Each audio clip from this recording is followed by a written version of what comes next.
Olá, meu amigo, minha amiga. Hoje nós temos assuntos muito importantes e interessantes aqui no nosso Portal do José. E se você é uma daquelas pessoas que anda achando que a nossa realidade está meio paradona, está meio monótona, que nós não estamos vivendo grandes emoções, olha, eu vou convidar você a fazer uma viagem através de um outro universo, aquilo que a gente chama de universo paralelo do bolsonarismo, que você certamente dará boas gargalhadas e fará também reflexões importantes, como, por exemplo, o fato de você ter ajudado a jogar muitas dessas criaturas para a lata do lixo da história. Outras tantas encontrarão a cadeia, mas muitas delas ainda estão por aí, atormentando o nosso juízo, né? E vale a pena a gente mostrar quem são e o que estão a fazer, né? Aqui no nosso país e algumas fora do nosso país também, né? Bom, vou conversar com vocês sobre essas questões, mas antes de mais nada, é sempre muito importante convidar você que está chegando agora ao nosso portal e ainda não nos conhecer, para que você se inscreva aqui conosco e participe aqui das nossas atividades, do nosso chat, mande seu comentário, dê seu joinha e, se puder, se inscreva aqui também no nosso clube de membros, tá legal? Você aqui é muito bem-vindo e muito bem-vinda. Gente, começando aqui com um assunto sério, né? O Brasil já está começando a discutir no Congresso Nacional uma coisa chamada LDO, que é a Lei de Diretrizes Orçamentárias. Quem está sendo relator dessa história aqui é um deputado chamado Moura, né, o Confúcio Moura. A matéria diz aqui: Moura tem feito consultas para saber caminhos que poderia adotar em parecer. O título maior é: Relator da LDO discute desvinculações de gastos com Haddad. Ou seja, o jornalão aqui já está fazendo uma pressão para que o relator comece a mirar na saúde e educação e previdência social, né? Os aposentados aqui no nosso país. A intenção é fazer com que tenha-se menos investimentos públicos nessas áreas ou despesas nessas áreas, para que sobre cada vez mais dinheiro para o sistema financeiro.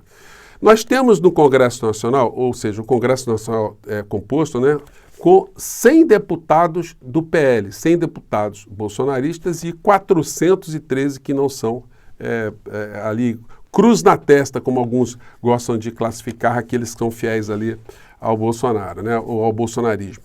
Enfim, o fato é que nenhum dessas criaturas ou nenhum desses deputados participa dessas discussões técnicas, dessas discussões concretas que dizem respeito ao orçamento. Até porque muitos deles só têm interesse mesmo em pegar uma parte do orçamento secreto para se locupletarem no final da história.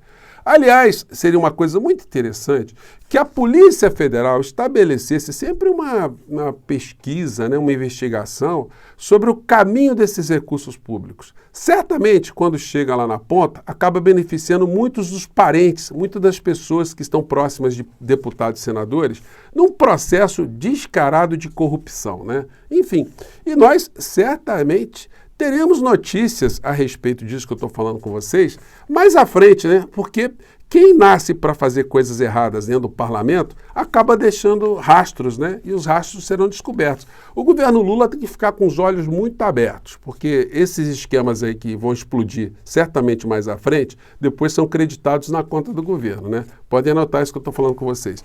Então, nós temos essa discussão da Lei de Diretrizes Orçamentárias que discute tudo menos uma coisa fundamental: o dinheiro do orçamento, que vai direto para pagamento de juros, rolagem de dívida, refinanciamento de dívida pública aqui no nosso país, que nós não sabemos como nasceu, como ela anda e para onde está indo, para onde vai essa dinheirama toda, né? Enfim, mas são questões que, quando o presidente da República levanta, como ele fez em entrevistas nessa semana que passou, isso vai acendendo alguns holofotes. Agora, a grande mídia faz questão absoluta de ocultar esse tema. Esse tema não é colocado para debate, não é colocado para o cidadão comum saber o que está acontecendo, né? Até mostrei aqui para vocês um gráfico que o Jornal da Globo mostrou de despesas aqui no nosso país, mas eles não colocam os juros da dívida, né? Enfim, mas aqui nós temos esse espaço e a gente vai fustigando, né, esse sistema da maneira que a gente puder, né? Bom, daí a gente chega aqui numa outra notícia concreta também relacionada ao clã Bolsonaro. Polícia Federal deve indiciar Carlos Bolsonaro por espionagem ilegal, diz TV. O vereador é suspeito de envolvimento no uso da BIM para monitorar ilegalmente adversários políticos de Bolsonaro. Aquela história do Ramagem lá, que compraram um equipamento de espionagem e andaram grampeando ali o Gilmar Mendes, o Alexandre de Moraes, enfim, outros ministros da Suprema Corte. Pois bem, o Carluxo não tem imunidade alguma, né? Então a situação para ele pode até ser antecipada. Ele nessa fila de gente que vai para a cadeia, de repente ele pode furar a fila, né? Porque um caso como esse pode ter uma condenação mais rápida, mais veloz, né?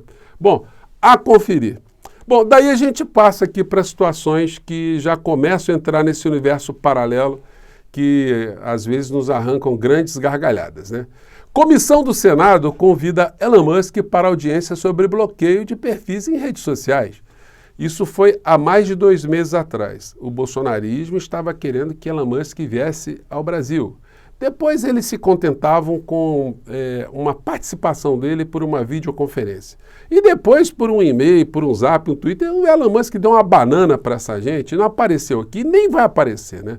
Dono de rede social tem protagonizado embate com o ministro do STF, Alexandre de Moraes. Requerimento prevê que representantes de outras plataformas também sejam ouvidos. Pois bem, o Elon Musk tinha dito que não ia cumprir decisão judicial e aí os diretores do Twitter aqui ficaram na linha de irem para a cadeia pelo descumprimento. O Elon Musk voltou atrás, disse não, vamos cumprir tudo. Está cumprindo, está tudo cumprindo direitinho, como o ministro Alexandre de Moraes deu no despacho dele, né? Comissão do Senado aprova convite para ouvir Elon Musk por videoconferência. Ele está dando banana, ele não foi em videoconferência, não fez live com o Bolsonaro, não está dando nem bom dia, nem boa tarde, nem boa noite. No entanto, outras frentes começam agora a suscitar aqueles horários, né? aquele tempo, né? Ameaçador. Antes eram 72 horas, agora são 10 dias. E aí o neto do ditador aqui no nosso país, que já foi preso nos Estados Unidos, acusado de corrupção, de fraude aqui no nosso país, com a impossibilidade de pisar no nosso território, porque senão ele vai em cana, ele está agora insuflando um deputado de direita lá dos Estados Unidos, Partido Republicano, para que venha ao Brasil para verificar e dar palestras sobre direitos humanos. Vejam só, um deputado estadunidense vir falar de direitos humanos aqui no Brasil, a história do país dele não garante muito que ele tenha autoridade moral, né, para falar de direitos humanos no mundo, inclusive na atualidade, né? Mas o neto do ditador continua sonhando, né? Sonha, Marcelino. Olha aqui que a criatura disse no programa dele, que está circulando por aí. A gente vai discutir um pouco disso no programa de hoje. Mas a gente vai falar também, é claro, sobre o maior dos pesadelos do Xandão, o Chris Smith, o congressista americano, o cavaleiro da esperança do povo brasileiro, que foi formalmente convidado pelo Senado Federal a vir ao Brasil, ou melhor, a ir ao Brasil. Eu vou mostrar para vocês... Gente, eu tenho certeza absoluta que se o ministro Alexandre de Moraes tiver contato com essa fala dessa criatura, ele tivesse no ambiente mais informal, ele vai dizer coisas como essa aqui. Ô palhaço, se enxergue. Eu nem sei quem é esse deputado Cris, aí não vou responder porcaria nenhuma. E mais, você se vier ao Brasil vai ser preso, tá? Enfim, aí ele colocou aqui. Senador Girão aprova a convocação de deputado americano Chris Smith para audiência no Senado brasileiro. Só podia ser o Girão, né? Então ele vai ficar sonhando aí, fica esperando aí. Agora vocês conseguem imaginar? O deputado sair dos Estados Unidos, pega um avião, desembarca, vai para o hotel, aí dá uma palestra, enfim, no Congresso, abraça todo mundo e volta, não acontece absolutamente nada. Ele vai falar o que de direitos humanos? Bom, vamos lá, né? E aí, gente, nesses programas de direita que tem nas rádios e que são reverberados, um dos maiores é esse aqui que fez uma entrevista hoje sobre uma criatura desse universo paralelo. Vamos ver durante quanto tempo você aguenta segurar risadas em função desse tipo de situação aqui. Porque o depoimento desse bolsonarista se contrapõe com o convite, né, de vir alguém para o Brasil. Porque alguém toparia vir para o nosso país, sendo o nosso país esse país que esse cidadão de extrema-direita diz que é? Vamos ver aqui. Que quando se trata de Brasil, Deus caprichou tanto na parte dele. Fez as paisagens mais lindas, recursos minerais, as mulheres brasileiras, e infelizmente nós deixamos tudo isso ser tomado por comunistas. E não é só a questão natural. O Brasil tem uma história maravilhosa. O Brasil é fruto de um empreendimento da Igreja Católica, que foi a Ordem de Cristo lá em Portugal. Olha só que interessante, o Brasil foi um empreendimento da igreja, hein? Então, que coisa impressionante. Que trouxe para o Brasil não só as navegações, a tecnologia de navegação, a questão bélica, mas trouxe para o Brasil principalmente a palavra de Deus, o Evangelho. Trouxe... Inclusive, há suspeitas que nas caravelas, ao invés de haver ali marinheiros, capitães, navegadores, né, o pessoal da logística, enfim, tinham, de fato, eram frades, freis, párocos, coroinhas, freiras, né, porque estavam todos ali imbuídos de trazer a civilização aqui para o nosso país, né? Para os índios brasileiros a palavra de Deus e fez com que os índios se integrassem pacificamente no processo econômico, comercial que se instaurou no Brasil, tudo centrado nos municípios. Era um regime municipalista. Isso civilizou tanto os índios quanto os próprios portugueses, porque os próprios portugueses viam os jesuítas fazendo aquelas obras lá e se inspiravam e viam aquele exemplo e montaram uma civilização com essas três matrizes, né? A matriz europeia, a matriz negra e a matriz indígena. Nós tivemos o problema da escravidão, sem dúvida, mas no Brasil a própria escravidão foi mais branda do que em outros lugares. Verdade. No Brasil foi molezinho. Escravo aqui era tratado aqui como um rei, né? Então, gente, vocês percebem o que foi que nós conseguimos livrar o nosso país? Essa gente estaria no poder central. Eles hoje estariam muito mais vitaminados, né? Um cara desse aqui, a gente não seria surpresa se ele virasse ministro da Educação, né? O Pazuello virou ministro da Saúde, o que a gente vai esperar, né? Agora, a paranoia, ela é mundial da extrema-direita, né? O Milei, dando a conferência lá em Praga, ele disse o seguinte, que ele é tão genial na economia que ele está guardando agora um prêmio Nobel. Acompanha aqui, gente.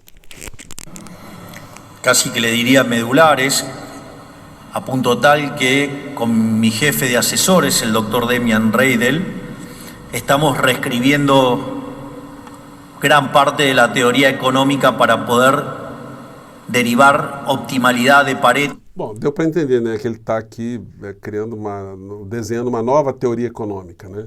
Tanto estática como intertemporal,